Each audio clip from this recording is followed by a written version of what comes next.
Alright, good evening everyone. This is Dark Knight. I'll be your caster for this evening.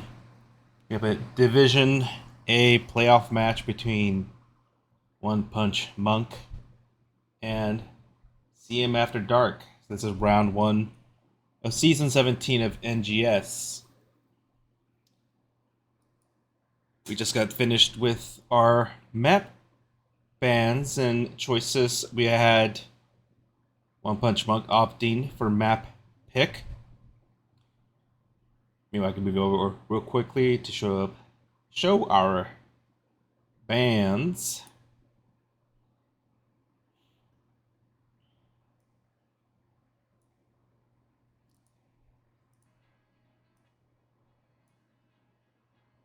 Now they're not updating. What did they do wrong? There you go.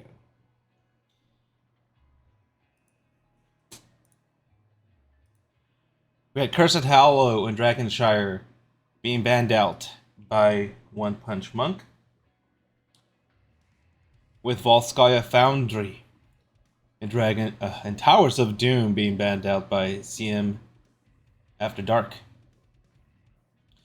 With that map pick, we did have OnePunchMonk decided to take us to Battlefield of Eternity.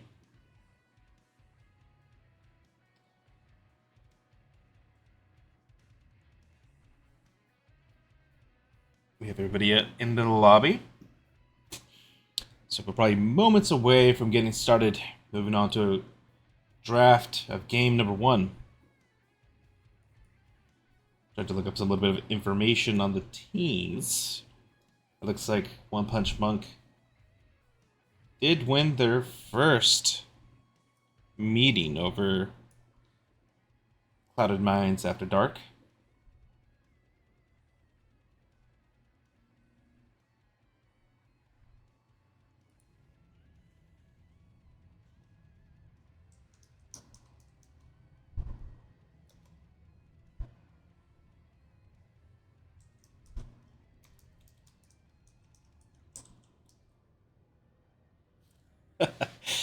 Looks like everybody's having a little fun before pre-game.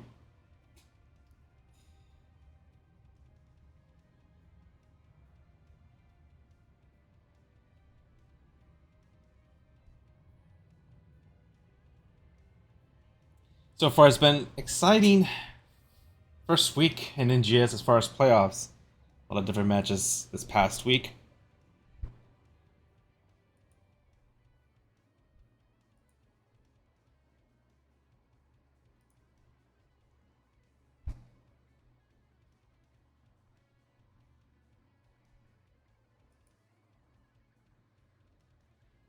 So I'm distracted reading the conversation going on in the lobby. Looks like both teams are having fun and they are excited for the matchup.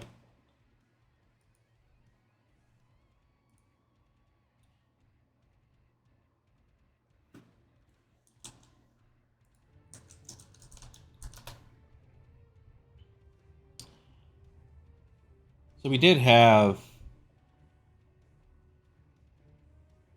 OnePunchMonk did have a 2-0 domination earlier in the season, but obviously in the playoffs, anything can change.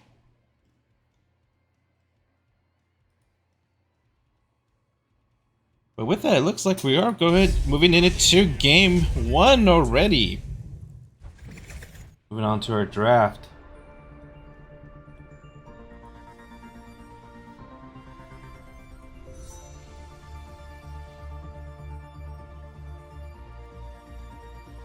And we did have OnePunchMonk opting for map pick, so CM After Dark having first pick prio on Battlefield of Eternity.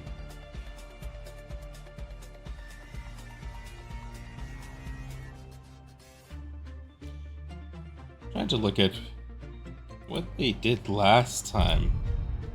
They did play actually on Battlefield of Eternity, and I think it was selected by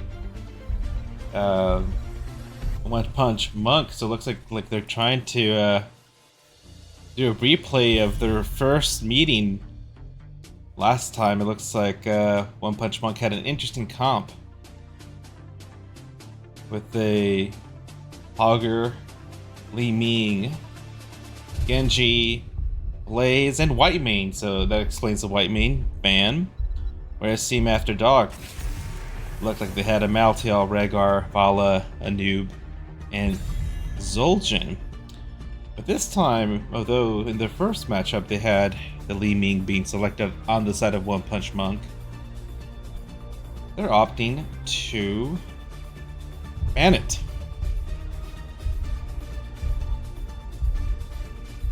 So it looks like we don't have the same bans as last time. Although that was a ban that CM After Dark did in their first meetup. Junkrat being gone.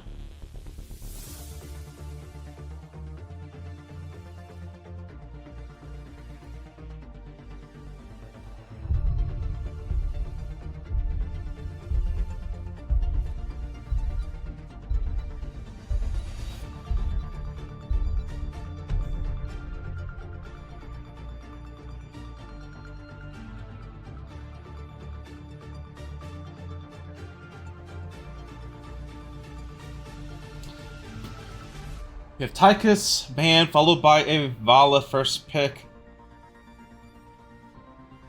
The CM After Dark right away snagging up a really good race piece.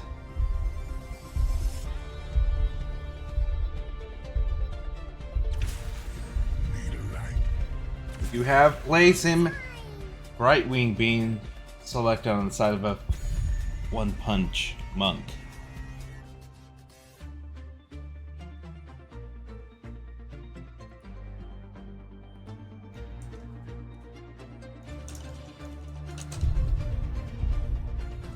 Likely that CM will probably select either tank, healer here, probably opting to pick before the next ban phase. And we do have Johanna and a Sonya, so we don't have the healer being selected, so CM After Dark not prioritizing the healer before the ban phase.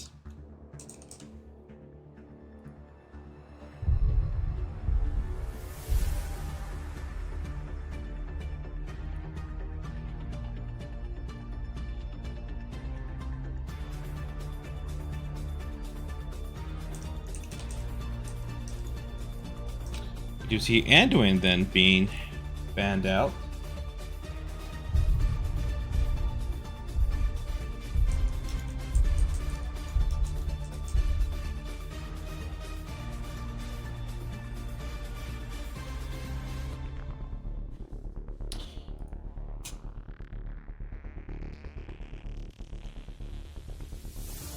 Robin, I'm here so I don't get fined. Welcome. And we do see a Genji again, similar to their first game. We did have a Genji during the regular season, but this time we do have a Blaze. I said we don't likely going to see a Hogger. It looks like they're opting for a Diablo, so similar draft so far, a little bit different. Yes, Tuna, unfortunately a Junkrat ban.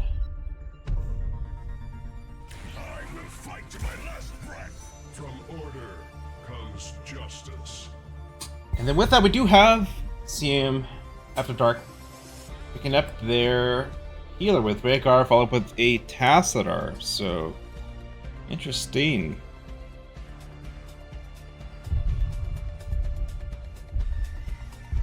With the final pick for OnePunchMonk being Hanzo. So with that, you know, both interesting draft styles. I think the race goes in favor, at least, and definitely on the side of CM After Dark. Put the predictions up there for you if you're interested. And with that, I'll see you in game 1.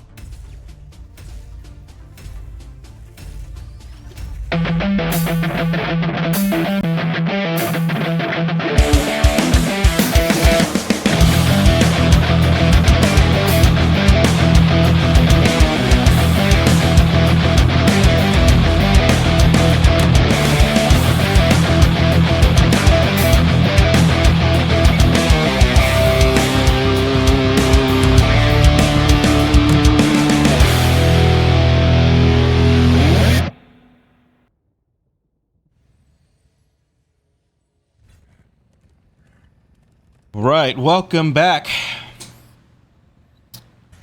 Doing the introductions of each of the team members. We have Can't Get Right on Hanzo, then Elor on Brightwing, Random Task on the Genji, and H2O on Diablo, while Vayne on the Blaze, Tiger on the Sonya top lane with Ice X on the Johanna, shut up, on the Tacitor, Probrush on the Vala, and Punisher on the Rhaegar. And right away, we do have our usual handshake with Brightwing Zine in right away. Diablo looking for the gauge and will be stuck behind the wall, a little aggressive early on. Hanzo going down, and looks like Brightwing, and very quickly first blood and second and third on the in the favor of CM After Dark. Leaving Genji to try to get some soak. Not much can be done about that. Camp being picked up. Or can it? No, a little too late there. Well, Brightwing in danger of going down again.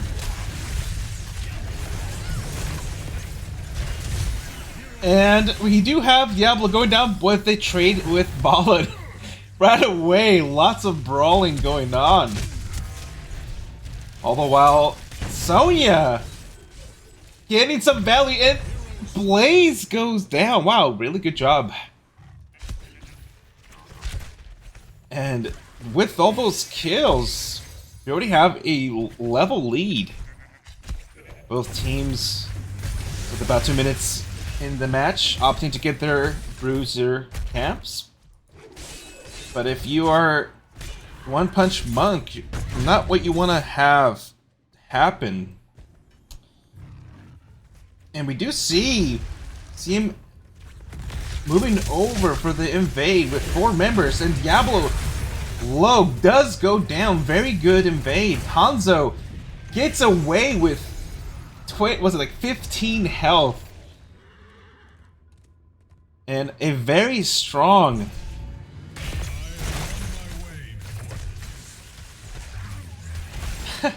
very strong early showing by CM After Dark, and with the first of the Immortals phase spawning. Again, about 1.5 levels already, but that doesn't phase OnePunchMonk. They're right back at it. Diablo going down again. And this is, I mean, you gotta be careful if you're OnePunchMonk. This is, you know, you're almost 2 levels behind, and that will hurt later on.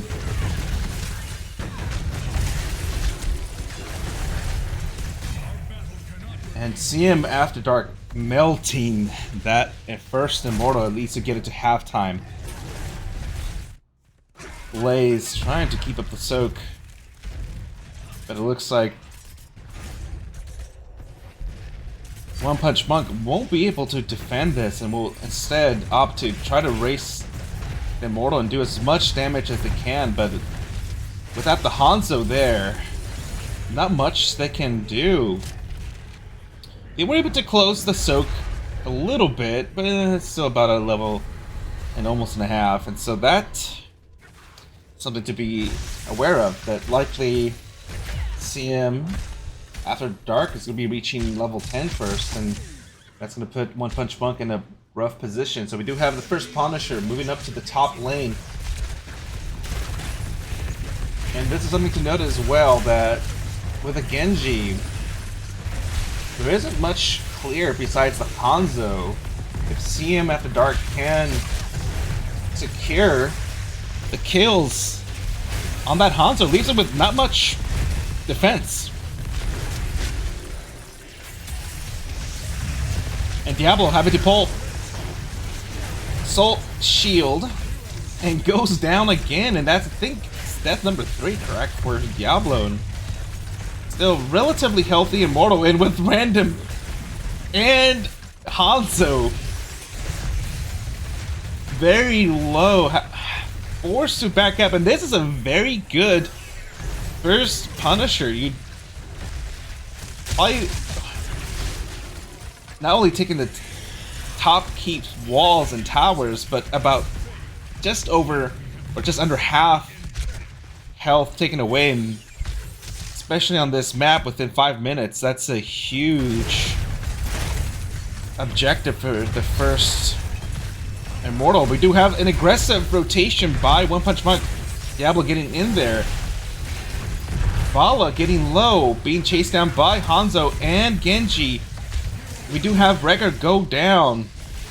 Random task, sharking to try, and Blaster Shield does that with 10s picked up and able to get away. Very good job by Johanna, able to use and snap pick level 10s. We do have Ancestral Healing, Leap, Black Hole, and Blessed Shield. Looks like Vala's holding. Robrush saying sorry for the spray. What you do, you macro your sprays into everything you do, and then, you know, it doesn't matter. Very nice pickup by OnePunchMonk, able to secure the kill on the Sonya and help with the closing of the gap. And so they are level 10s first, but fortunately the timing works out so they're not going to be with a level disadvantage for long.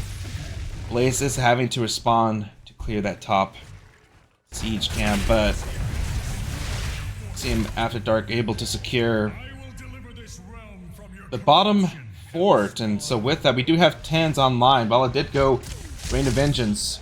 We do have X-Strike, Dragon's Arrow, and Apocalypse with Blink Heal.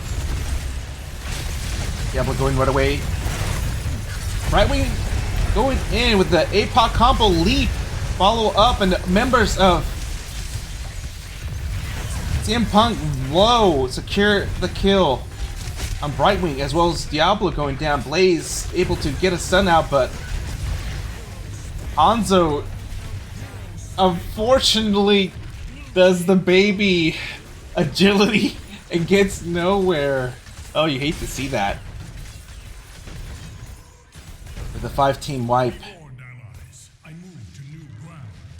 Team After Dark able to get to halftime, and Rhaegar moving down to quickly clear that cruiser camp, but right away, favorable position for CM After Dark, and with 13s on the horizon, making it more and more difficult for OnePunchMonk to potentially be able to mount a defensive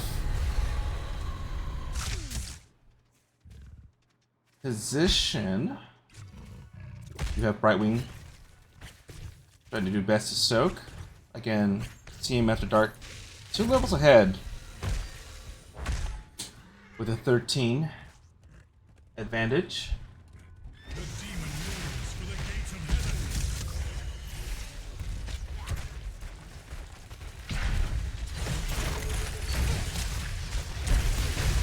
This is relatively healthy Immortal.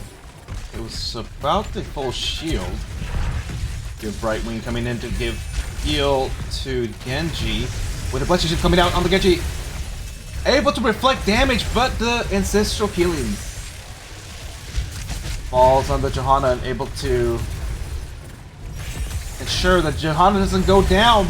But Diablo, unfortunately being ping-ponged by the Immortal, gets stunned. But Genji able to follow up and secure the kill on the Johanna, with Blaze trying to follow up. We did have also Sonya able to secure the top keep, and this is a rough position now for OnePunchMonk, being without any keeps for the rest of the match. They are able to get Rhaegar, but Sonya coming down relatively healthy.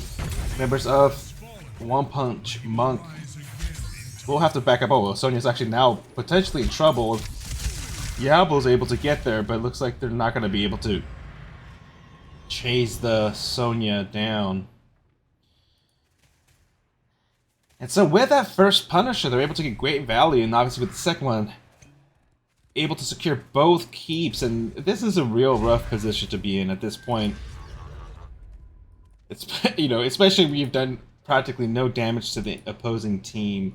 If you're OnePunchMonk, you're just now gonna have to start pretty much throwing Hail Marys, right? Because you're gonna have to constantly be mindful of catapults building up. Having a Brightwing does help. We do have the Dragon's Arrow connect on the Genji with the APOC and Genji X-Strike combo. Do secure a kill on Vala and Tassadar with members. Oh, I was just saying they were about to get away, but Sonya with the great leap follow-up. Genji does go down. Brightwing able to blink away, but Diablo looks like not gonna be able to do much. If Hanzo can't help, oh no, well, Hanzo's not actually gonna die. And Diablo will be going down. And that is a Soul's reset. But now we have, unfortunately, Hanzo going down, and now that's a bit of a staggering that you don't want. You see Sonya opting to invade. Likely going to steal this relatively with ease.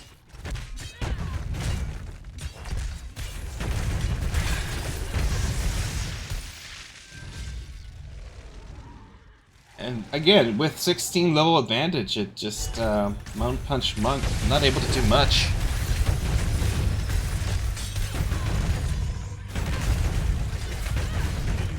Dragon's Arrow does come out, lands with the leap follow-up, and Brightwing going down. Hanzo trying to make it to the fight, but then Diablo does go down again with Hanzo. Oh, does have the agility mount. Unfortunately, this time, this has been a horrible spot for Hanzo, with the agility never really gaining much ground and kind of stuck in that little cubby area. But with that, it looks like CM After Dark are opting to go ahead and go to the core, and it looks like it is a core call. But even with that, they do have a full shield immortal, and if you're if you're OnePunchMonk, you just gotta try to fight, and but Blaze does go down, and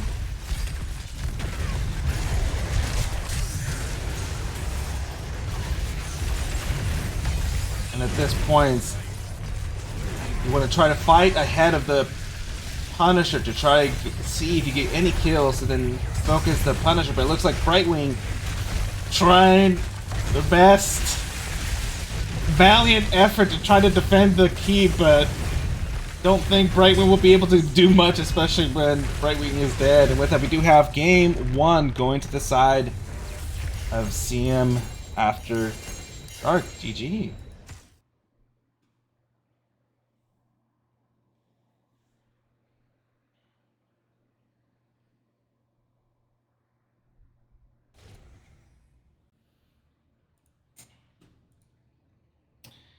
So a very strong showing by the side of CM After Dark. And yeah, you're mentioning Aztec, Dibble's not having a good day indeed. 10 deaths, with the rest of the team members of OnePunchMonk having 4 each. And that setup of Vala and Tassadar with the Sonya able to punish the members of OnePunchMonk. Did have Tassadar and Vala top of the damage. Take a look at the healing. It looks pretty even. Obviously, so it really doesn't matter as much on this particular map. There are the talent selections for all of yours to check out and see if a judge. I think pretty much everything we've seen is pretty standard. Yeah, Tazler did definitely a really good job. We did have the obviously W build Hanzo for the race, and interestingly, you don't see this build as much with the Psi Fusion Psionic Echo, and you don't see it as much. So it was actually very interesting to see it, because definitely not a build you see as often, but worked out here. Bala did opt to go for the AA, which obviously you don't see as much, right? You see usually Monster Hunter, but it worked out.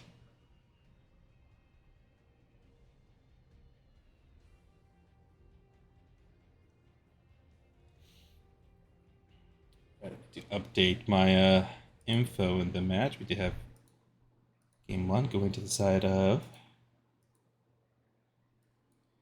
Team After Dark. Moving over to the our map select as we wait for teams to move on. So we did have. Oh, it's not showing up. Okay, it is. The logos are not showing up for some reason. But I fixed that issue before the game or the match, but I guess on this particular scene, it didn't fix it. But it did show that it was CM After Dark that won. We'll say blame OnePunchMonk for having a humongous name, and it doesn't fit in the field for the teams that I have.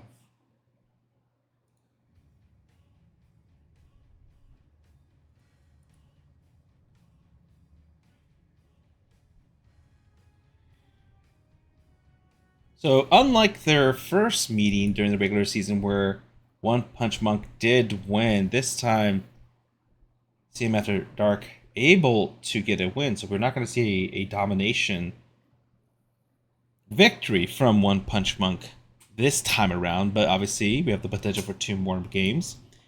The second game that was played during the regular season was in Volskaya Foundry. However, this time it was banned out, so we're not going to be seeing that. Which is thank God, because Volskaya, one of those maps that can go on for a little bit. Oh, I forgot to update the predictions. So we did have CM After Dark win.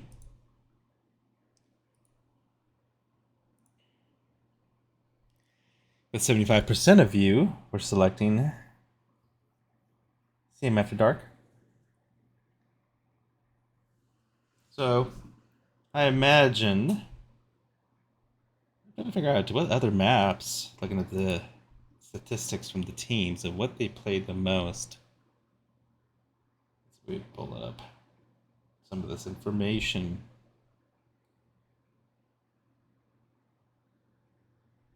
But going back and discussing game one, it was a bloodbath at the beginning in favor of CM After Dark. OnePunchMonk was, it was pretty clear they just want to go at it, but unfortunately, weren't able to, either because of scaling or whatever, be secure any kills. And it was really early. But it was at level 2 to 3 already, like 1 level lead, and that's not what you want.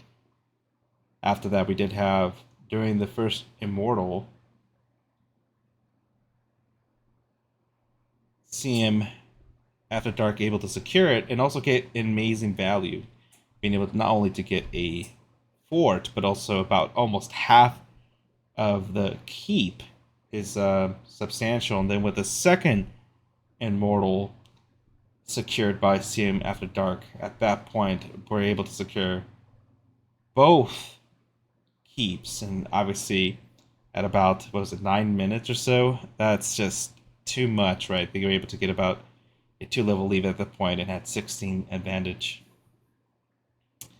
So a little bit too much ground for OnePunchMonk to make up Even though it's a map where usually you don't see that much of a huge gap when it comes to level differences, since it's a two-lane map.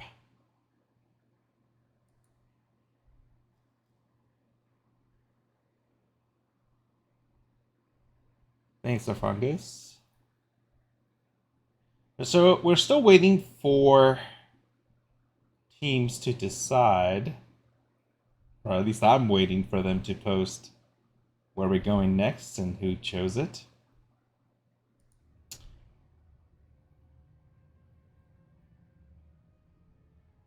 I think with that, let's take a little break. I'll be right back.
And I just noticed the raid by Snufungus. Thank you very much. For those who joined us, we had, I don't know if you saw the end of the match, but we had in this Division A round 1 matchup between OnePunchMonk and CM After Dark.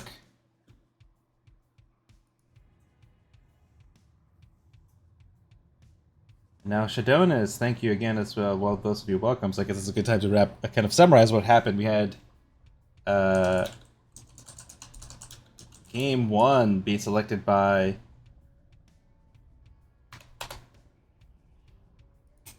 OnePunchMonk.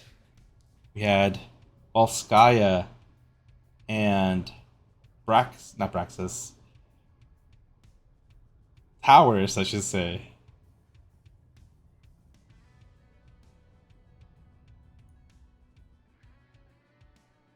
Volskaya Towers banned by CM After Dark, and then Curse Hollow and Dragonshire being banned out by CM After Dark. It looks like this time around we have CM After Dark selecting Guardian of Terror, so we're going to be going to Guardian of Terror for game number 2.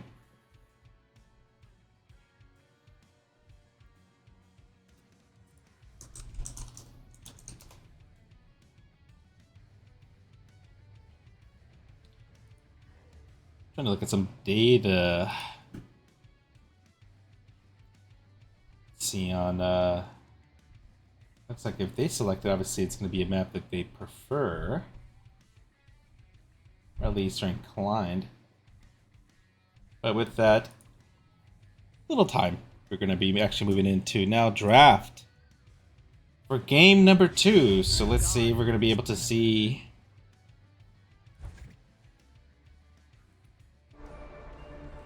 a game number 3. Actually, I think practically most of my cast this season thus far, I think, have been game 3s. Thanks, Shadonas. Hope you had a great stream. I mentioned you casted a match earlier. Didn't see the outcome of that just yet.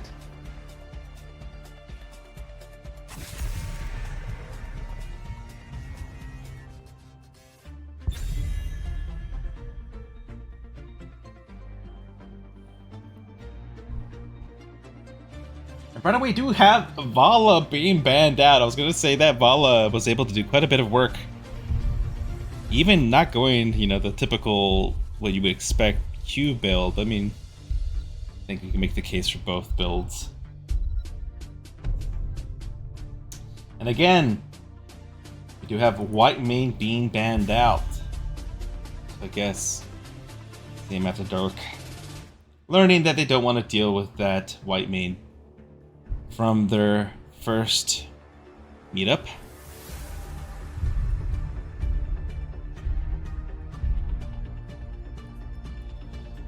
Then, Rhaegar. I mean, Rhaegar was able to get quite a bit of value that first matchup.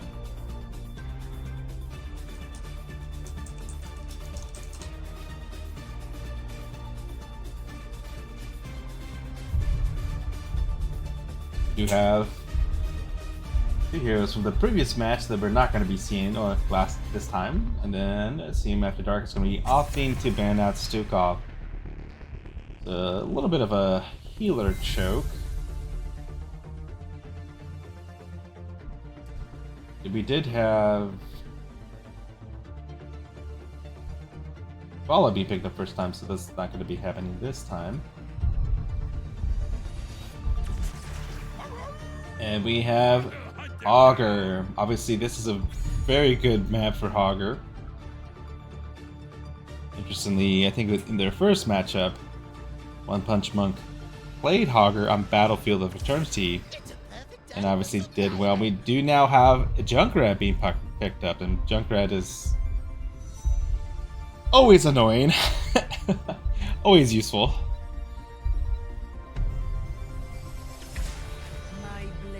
With Sonya again being picked up. And Sonya is in one of those positions where there are other offlaners that in general get prioritized a lot more. If you look throughout the different leagues and divisions, but still rather solid. I think Sonya is like the Johanna maybe of the offlaners, where, you know, can't get beat out with some other offliners and isn't particularly amazing at everything, but it's very solid across the board. I mean, I do like using Sonya when I play offlane.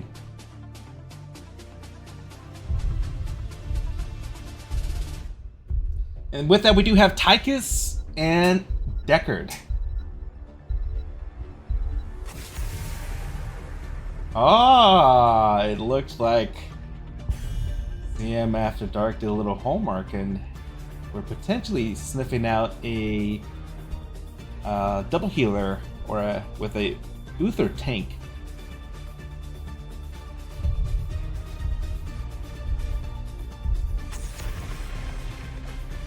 And we do have the Johanna being banned out. Johanna did a pretty good job of initiating engages and such in our first matchup.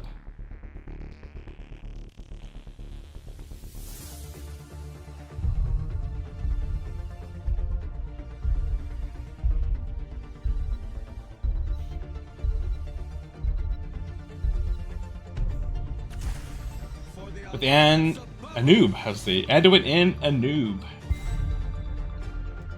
Oh, I should have. I think I started the prediction a little too early. About 5 minutes would have been plenty.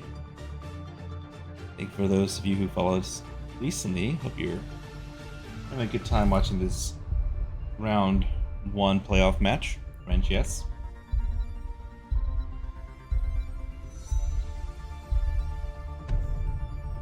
Next, I did. And we do have a, I guess you can say, triple bruiser. I guess Blaze technically give you a tank as well, with Dahaka and Blaze. So interesting.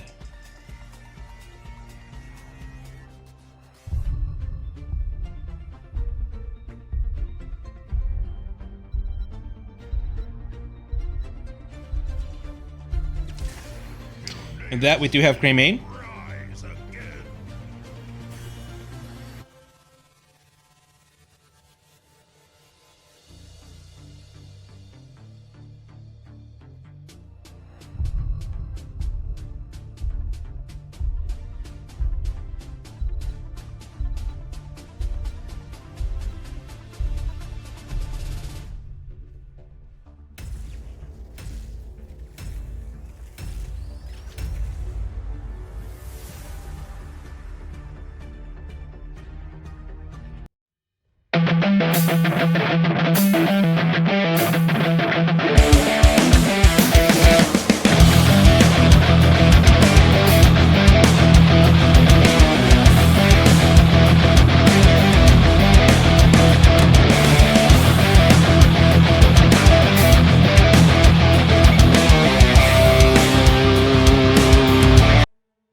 Alright.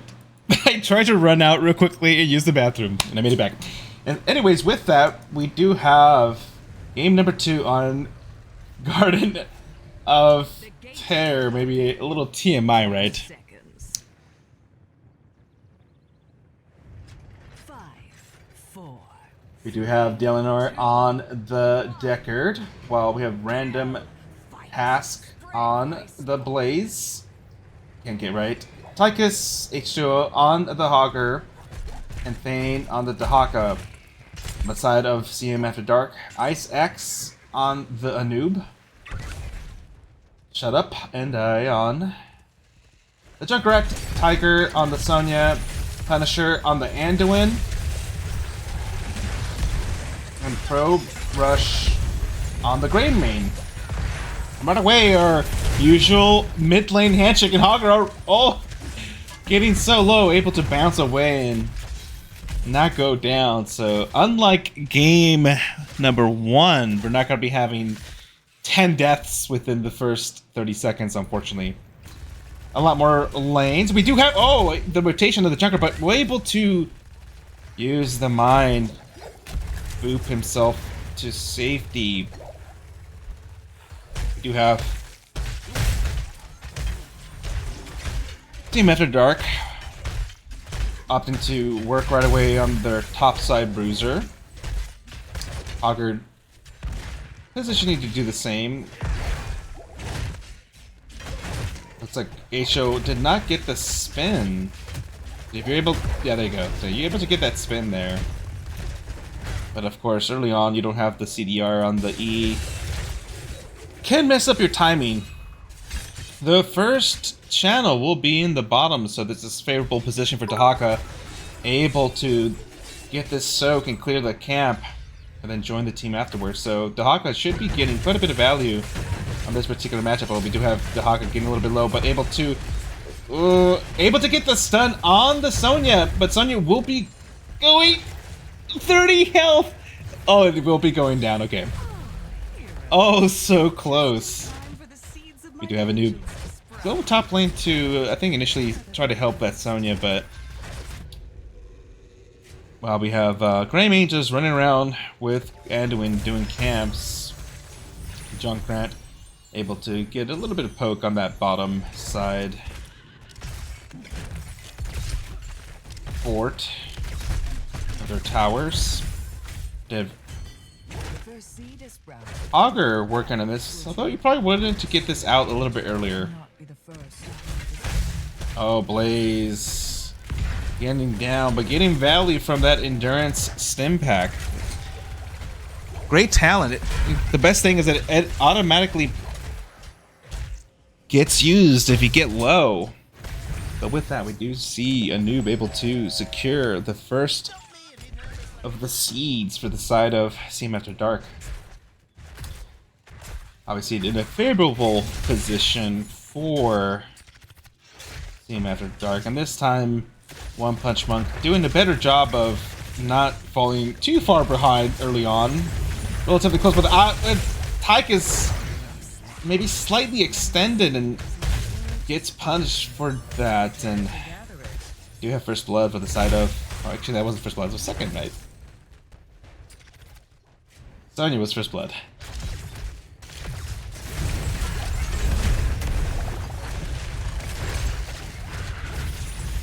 We do have a fight over the bottom siege camp, but CM After Dark now forced to retreat with the second seed. Now on the favorable side of OnePunchMonk.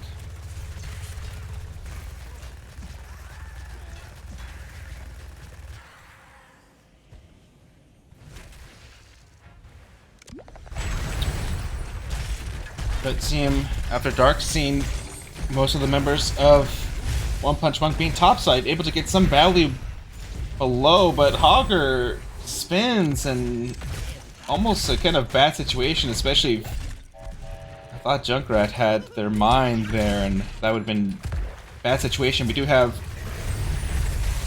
the Siege camp pushing up a little bit, but see him after dark able to clear it up. We do have Tychus going your grenade build. Obviously, we do have Ruby from the side of OnePunchMonk.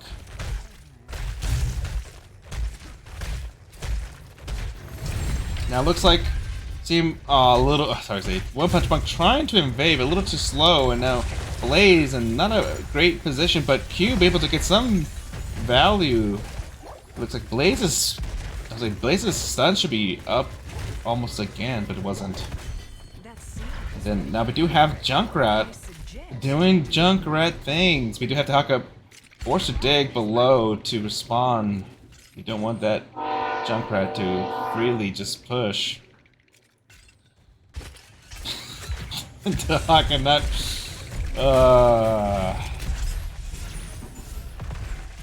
Having the fun of trying to get that Junkrat. Oh god. Not as bad. I would say when you're, I'm sure many of you have been in that position where you're chasing a Lunara around and they're just hopping around. And if you're like a bruiser who doesn't have like a stun or a gap closer, you're just kind of there, right? You can't really do anything to a Lunara. Obviously, a Junkrat not quite that level, but almost annoying. We did have Tins online with Light Bomb, Leap, Pierce Bullet, and Cocoon. Cocoon going out. We do have Sleep, Say a While Listen, Bunker, Odin, and Portapult. This time landing the tongue on the Greymane, and will be going down, as well as Anduin in a very good engage and securing 2 kills. The Hawk not selecting their ultimate, but Junkrat going Rocket Ride. I will admit, I hate Rocket Ride. What's gonna be happening is Junkrat's just gonna play like a pseudo Dahaka, right? Or offlaner, global. Push the bottom lane, and then Rocket Ride, and then join the fight. That's practically what's gonna happen. We do have Isaacs on the nuke going down. And then with that Portapult being used and Hogger spinning away. And getting some pretty good geometry there, but able to scare off the members of Team After Dark, and then all the while I was critiquing Junkrat. I forgot that they got the second and now third seed. The first objective going to OnePunchMonk.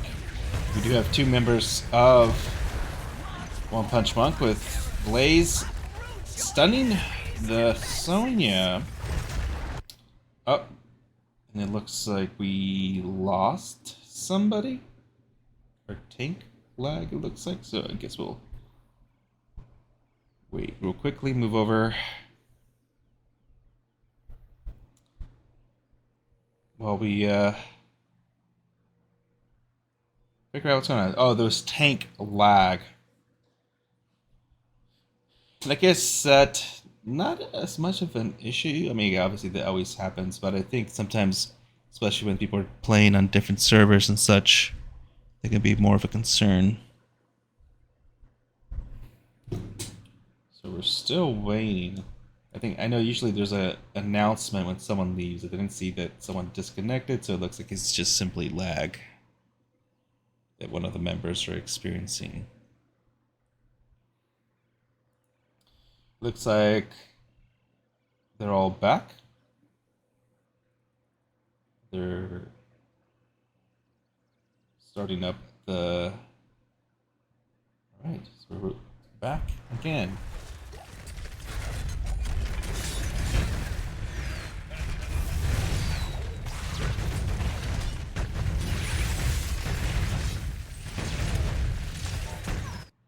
Oh, did I change it? Yeah, it is.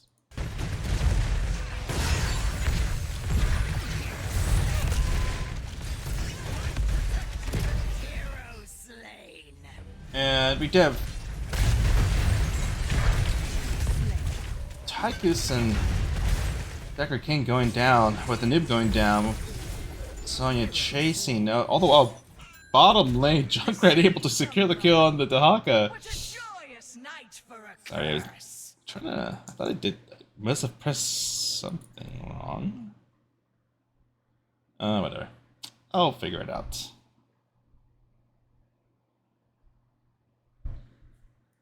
And well, I'm trying to figure out my buttons on my, we did have it invade. Being successful by CM After Dark, able to steal away the top siege camp. Now Junkrat went. This is typically not a build. You see a combination of a W and T. Usually you see full W or full trap build, and you see like a combination here, especially with Dirty Trickster. So I guess this gets more value, right? I'll be honest, I don't think I've ever selected this talent. You see, trying to set up the trap, the bait of the juicy Junkrat being in the solo lane. Will they bite? And I'm trying to check and able to see that there was a noob there. Engaged by a noob on Blaze with that it's Hanzo. Augur kind of deep in the background, but a noob getting quickly melted. Obviously against a Tychus gets rather shredded quickly. And now we have Rocket Ride and random task. Able to slowly waddle away. And this is where I had the critique of Rocket Ride right there, where that is zero value on that ult. And so if you're going to be just simply pushing, yeah, you can get value, and that's where you're actually going to be seeing Junkrat right away move to the top lane, get some soak. But I mean, just right there, no value from Rocket Ride. Obviously with Reptire, you get some value. We do have CM After Dark moving over to get their top bruiser camp. And OnePunchMonk did secure this, and they're actually going to get 16 slightly ahead. They're still relatively close in as far as experience. Dahaka, I was going to say, Dahaka, in trouble. Able to waddle up. We did have a noob go down. We did now have Cocoon being used. It looks like teams would be trading forts, top side favoring CM After Dark, and bottom side. And both are gonna have to deal with the respective bruiser camp, but I guess it's slightly favoring CM After Dark, since the objective is top side, and then, or maybe it's the opposite, right? Because that means that CM After Dark has to go all the way bottom to try to clear that, whereas OnePunchMonk now kind of spread out, trying to. They got bumped into Hogger. Hogger able to spin away and chunk a few members of CM After Dark. Sonya able to leap in. Unfortunate light bomb and leap being used to escape, and Rocket Ride, but we still have this bruiser camp that they have to deal with, and I guess was Graham, they cleared the bottom one.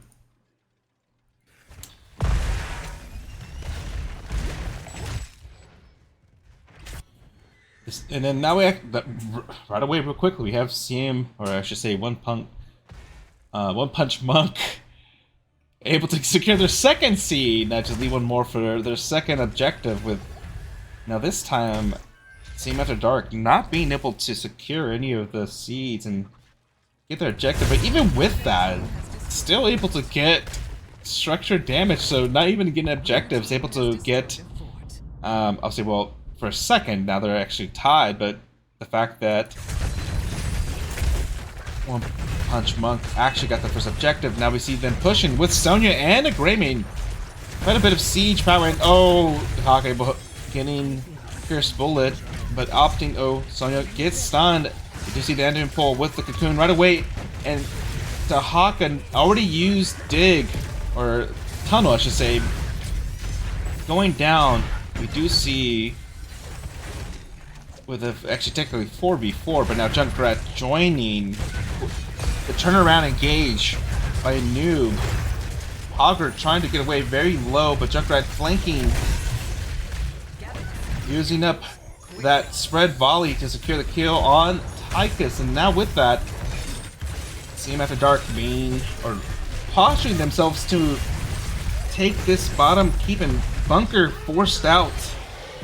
And now this is where we're, yeah, I'm seeing, yeah, if you just want to get value, but again, now this quickly turns into now a 3v4. Just Team After Dark having to step away a little bit, or at least wait for Junkrat. Junkrat using that rocket ride to rotate mid, get some soak, and do some clear. Again, interestingly, we saw a mine build, dynamite build, and Sonya was dragged by the Dahaka, and then again, the Hawker was on point spinning and goes down. Now Deckard left alone, and a 2-for-none exchange, and with that, I imagine Team After Dark are going to be able to secure that bottom E with a nuke going down, but exchange for Tychus, and it's still a 2v4. So very quickly, turn of events, a match that looked like it was favoring OnePunchMonk. We do have 20s online for the side of Team After Dark.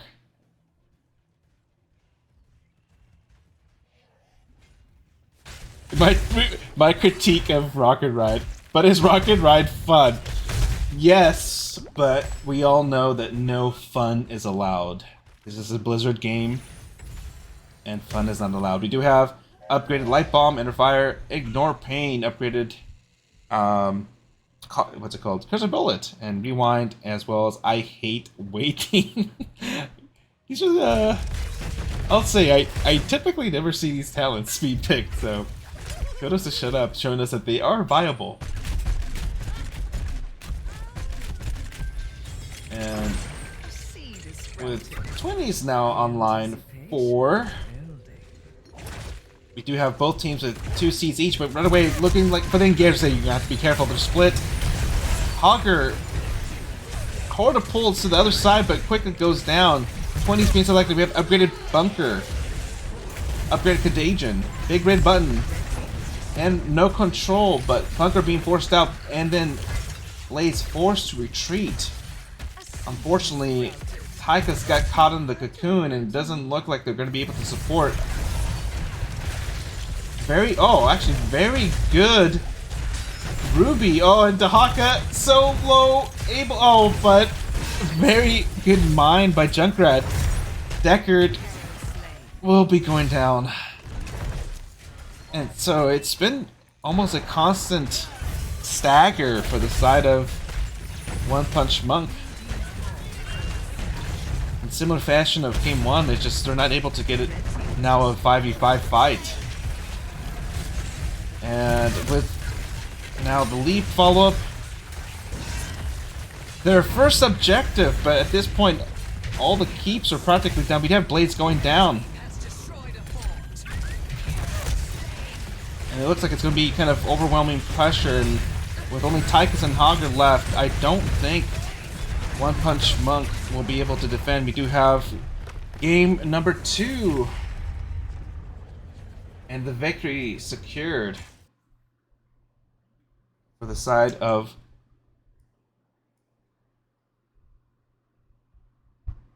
CM After Dark. So, congratulations. So, in what turns out to be a complete reversal of what the team saw in the regular season meeting, where One Punch Monk was able to secure a 2-0 domination. CM After Dark reverses the script and actually gets a 2-0 victory in the playoffs. We have the damage. Grayman able to put out quite a bit of damage. I mean, for the side of One Punch Monk, they made it as far as game one. Obviously, able not to get too far behind early on and actually had the advantage. Unfortunately, seems like a little bit too late. Let's see if I can get someone from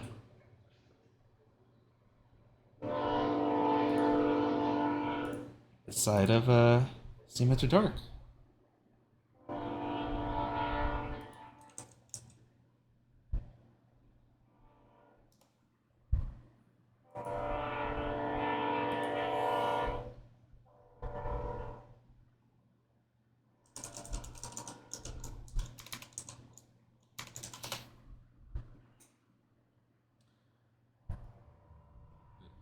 Uh, no, I want to not report player. I want to communicate. Anyways, I'll show the talents me while we get one of them in here.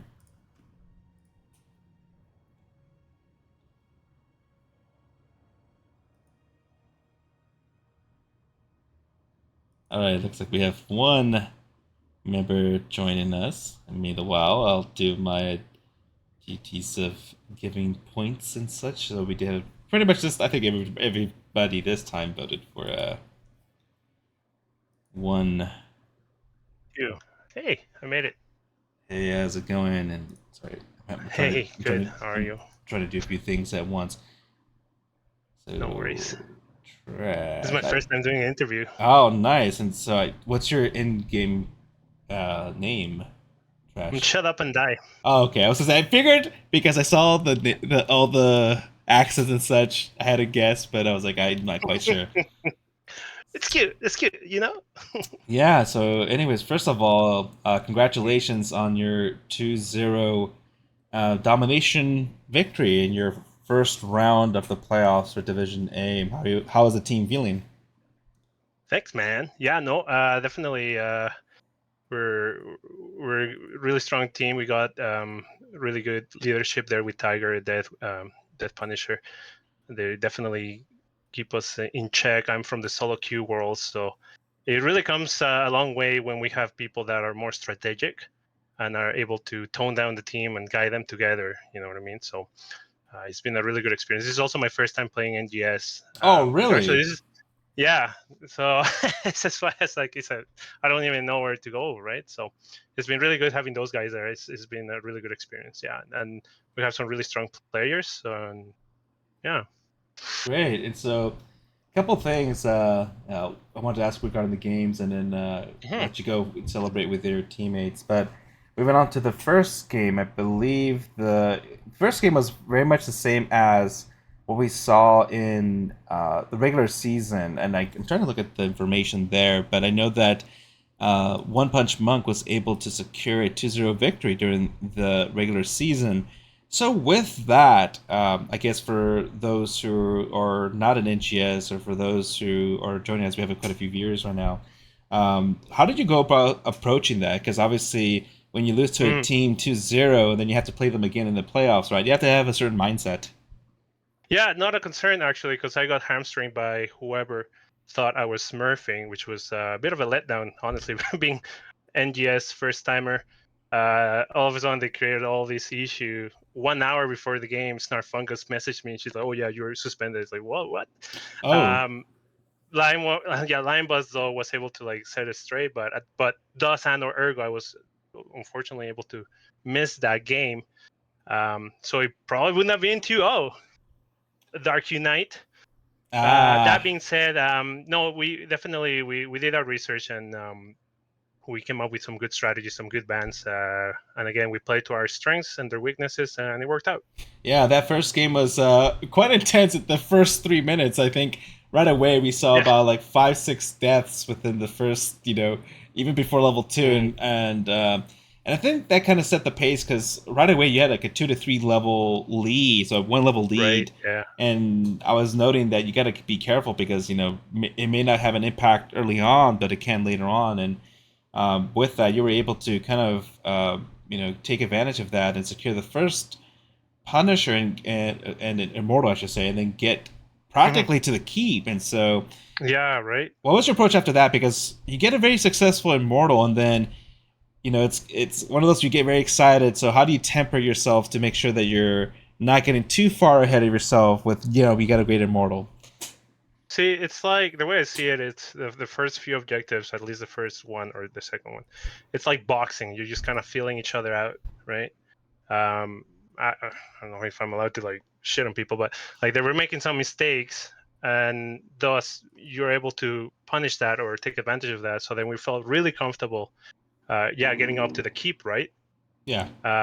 So then after that, you kind of reassess the whole team as a whole and the strategy and so on and so forth. I feel like the Diablo was really overextending, pushing back, and then I feel like they were going for different strategies. The Genji, it's a dive comp, right, with the Diablo, but then when the Diablo secures a stun or a root, like you got to do something with it. And I feel like Genji is not quite the play. Although on that map, particularly, Genji is usually really strong. So that's kind of how I felt it. After the first keep, we felt really, really good, really strong. But what's important is not to get overconfident, right? Like you still give them the respect they deserve, and you keep playing to your strength, and you stick to the strategy. So it's Yeah, kind of how we felt it after those first and couple very, objectives. very, very wise words. Where I try to tell people as well, you can't get too high and you can't get too low, right? You gotta kind of Yeah. temper and weather the storm wherever you're facing. So obviously, we're able to take advantage of that and just got into a situation where you got the second Punisher, and then pretty much, that's if you get 2 Punishers, and then you're able to get all structures. I mean, it's a really insurmountable kind of situation for the opposite team. Obviously, able to secure game 1. So moving on to game number 2. This time around, game 1 was selected by OnePunchMonk, and then game 2 was selected by your team. And so it looked like you had a very interesting strategy going with the Junkrat. So I noted Junkrat, yeah, man. and I did, and I'm pointing it out because very specifically, your build is very different than what I've seen before. So I want to get to that, but before that, let's get into the map itself. You saw that they went triple lineup, so for the most part, that's a very beefy lineup. So how did you then now approach that? Because now your team is slightly more squishy, especially with the Taikas. You can melt practically everybody on your team. Yeah, so we actually that can be a strength, right? The hypercare with the Taikas, which is how we treated their comp. So then we played for that weakness, which is split push, right? We just went on different lanes, and me particularly with Junkrat, I can create any build. I'm really good with Junkrat, so I can play to my strengths and the weaknesses. So 1-on-1 lane, it doesn't matter who it is. I can usually beat the lane, which is how it ended up being for that poor Dehaka. Yeah, I saw that.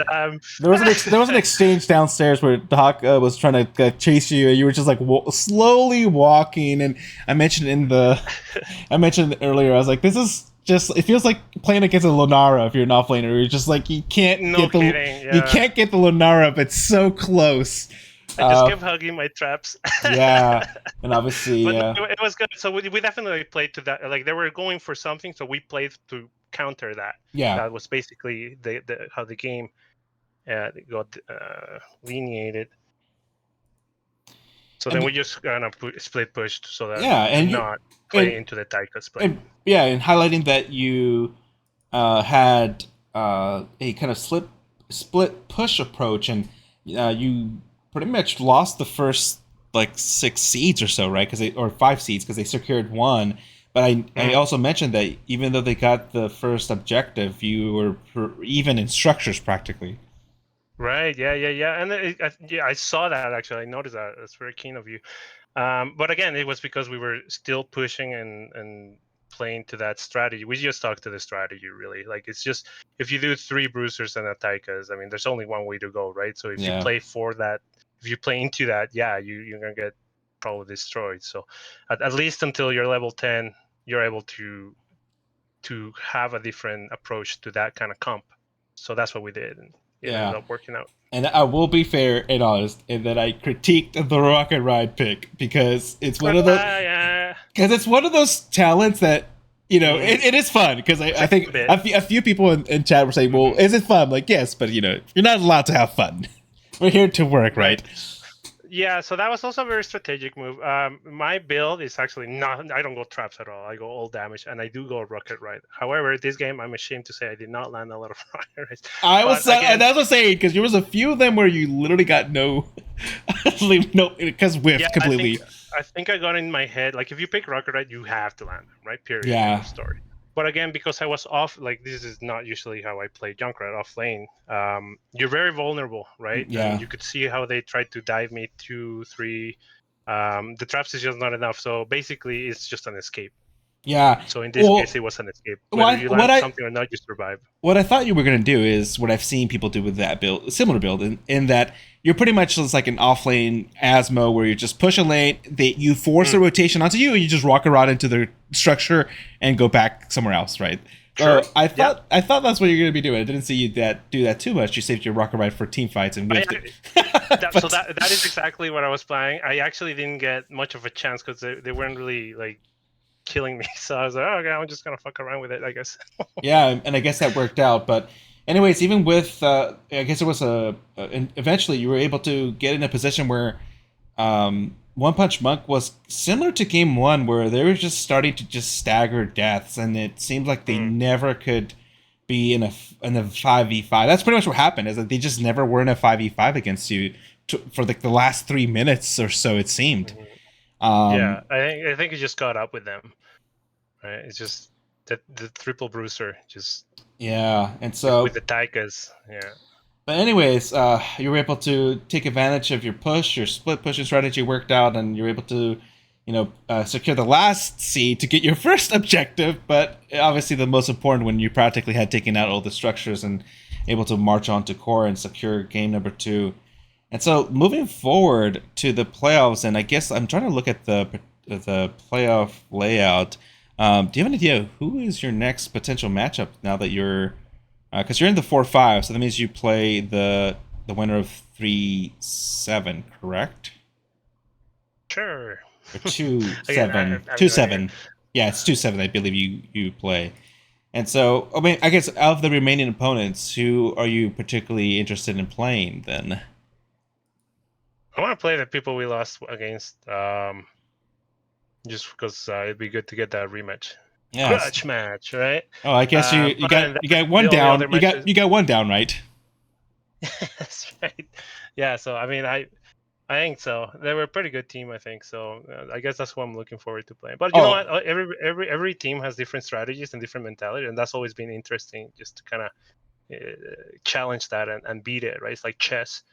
So okay. it's So just for you're fun, man. playing. It looks like the Yeah. winners of Easy Blues Okay. against Fensad. So obviously, Easy Blues have been very dominant based on the outcomes of this particular season. So we'll see how. But anything can happen. I mean, that's you have to play. Yeah, man, You for have to sure. play. Yeah, in other divisions, there's been quite a few different upsets. So, Mm. but of the two that you're potentially facing, which one do you think you would like to look most forward to playing then? Easy I actually Blues and don't. Vincent. Probably Easy Blues just because their name is nicer, but I actually don't know any of the teams. I just show up and beat up people. So Ah, so you just show up and and you just yeah, press buttons. yeah. Okay. Well, with that, that's all the questions I had. Again, congratulations on your 2-0 victory for the first round, and I guess you're going to be waiting the results of that matchup is being played on Monday. So there, it looks like it's a little bit Nice. later. It's Monday. Sweet. Yeah, so a few more days until they play, and so then until then you'll find out who you play next. But with that, I'll leave up the floor for you to have any shout outs or anything you would like to say. Yeah, shout out to you, Dark Hugh Knight. Thanks for casting, man. I think people like you are the ones that keep the game alive. Same with the NGS. I was a little bitter with the unfair suspension, but I'm happy that got resolved. But it is leagues like this and casters such as yourself, Weenus, that keep this game alive, right? And it's at the end of the day, we all love the game, and that's why we play it. I enjoy the competitiveness of it, and at the end of the day, I do recognize that all of these players are really good, right? Perhaps the ones you hate the most are the better ones. So, Yeah, it's thank you, likewise man. no problem, and thanks again for the matchup. And obviously, it's great to have these experiences, as like you said, to be able to kind of keep up the game. Right? We're such a small community. But Yeah, anyways, totally. I'll let you go ahead and join the rest of your team, and congrats. And I look forward to me potentially casting some of the future matchups. Thank you. Peace. All right, have a good one. All right, so with that wraps up our game number, or first, or one and only, obviously. And again, no problem, Throbbing. I was more than happy to be able to stream this. And so, actually, it looks like we have a couple other games going on. So I'm going to pass you on to, I believe it's Peldor, who is casting a Division D West matchup. So for those of you who are interested in continue watching the NGS lineup for tonight, you can do so if you join his channel. I'll be moving the channel as a raid over. So with that, thank you very much for joining me this evening. I'll see you next time in the Nexus.